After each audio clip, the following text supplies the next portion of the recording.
জনাব ডক্টর আব্দুল্লাহ মোহাম্মদ তাহের সাহেব বলছেন, তিনি আমেরিকান অ্যাম্বাসাডারের কাছে যখন গেছেন তখন তাকে বলছে আপনাদের সাথে তো মৌলবাদীরা আছে। কথাটা বুঝতে পারছেন? তখন সে বলছে না সমস্যা নাই, তারা একটা এক্সট্রিমিজম টাইপের আছে, আমরা ওটা আসতে তাদের থেকে দূর সরাবো। অর্থাৎ মৌলবাদী মুসলমান থেকে আমাদেরকে দূরে সরাইয়ে আমাদেরকে জোটে রাখবে, আর মৌলবাদী মুসলমান থেকে দূরে সরাইতে না পারলে আমাদেরকে রাখবে না। এটাই তো অর্থ।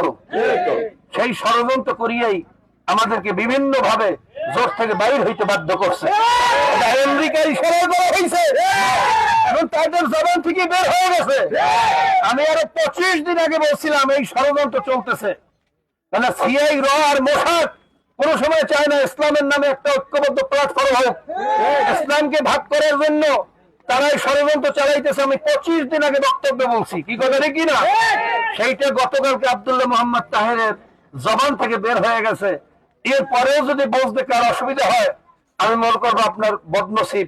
আল্লাহ পাক রব্বুল আলামিন আমাদের সকলকে ইসলাম দেশ ও মানবতার কল্যাণে ঐক্যবদ্ধ হয়ে ইসলামী আন্দোলন হাত পাখার পক্ষে কাজ করার তৌফিক দান করুন।